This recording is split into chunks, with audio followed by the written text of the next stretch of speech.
Hello and welcome to the first video lecture on the subject financial accounting for the academic year 2021-22. Today we would be starting with our first topic.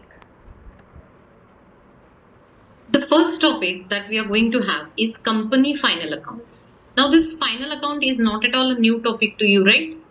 You have been studying final accounts since your 11th standard.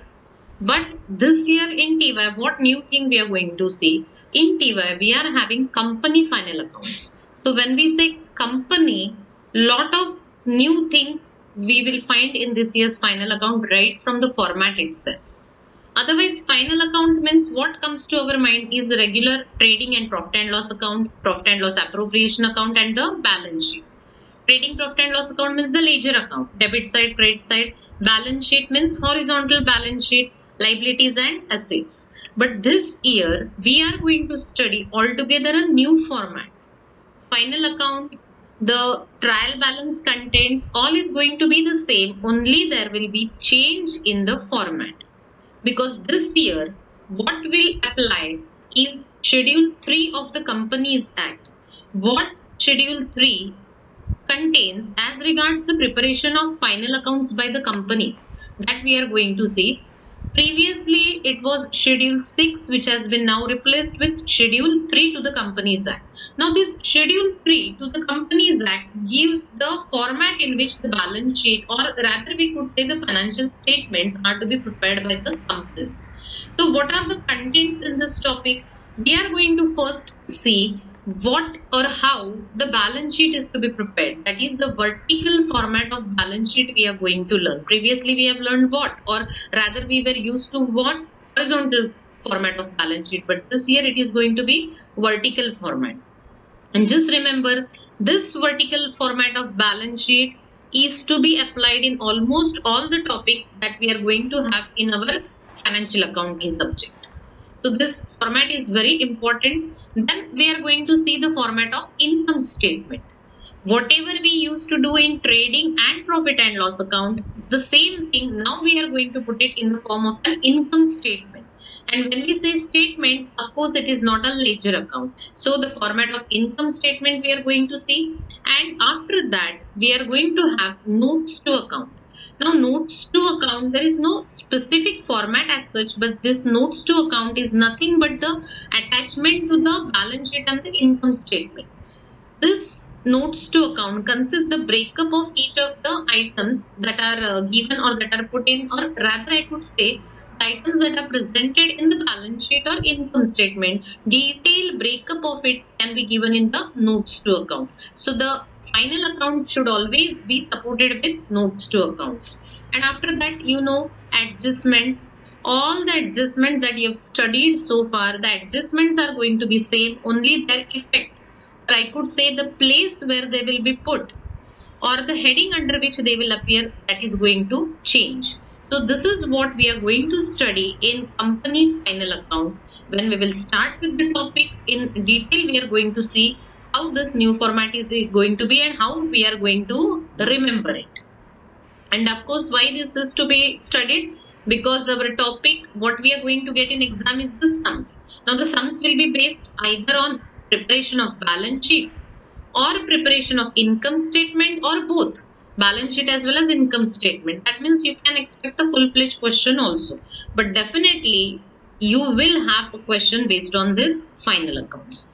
So that is what we are going to see in final accounts. So let us start with the topic, that is final accounts of companies.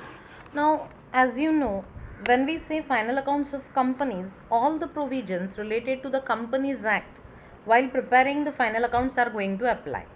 So, as per the Companies Act 2013 provisions regarding the preparation of final accounts, it applies to which type of companies? We can say it applies to almost all the companies.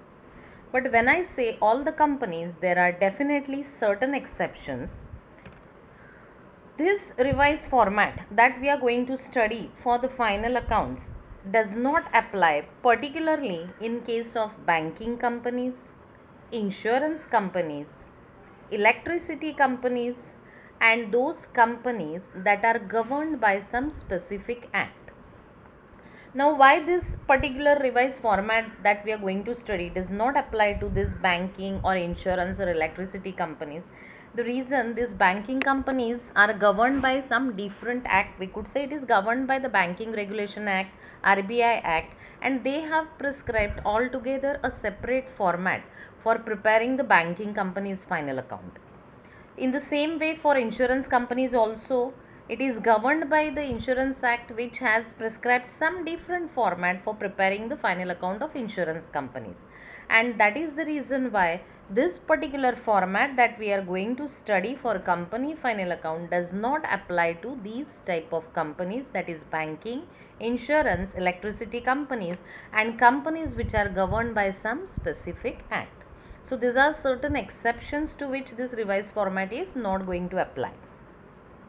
Now let us see, as we have already discussed just now, that what are going to be the contents of this particular topic.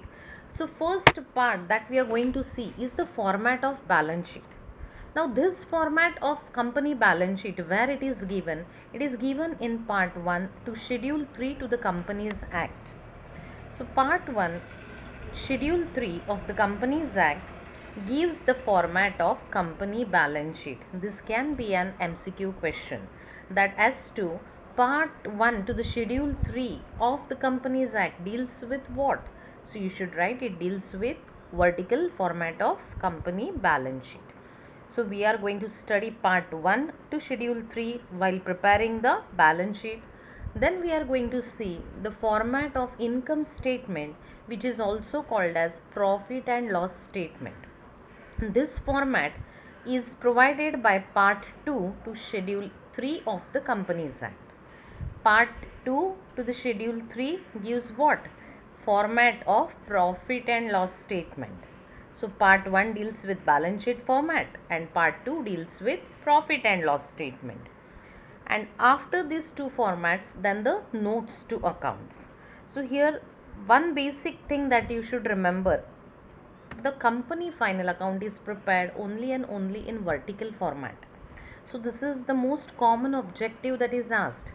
The company balance sheet is prepared in dash format. So what you should write? You should write vertical format.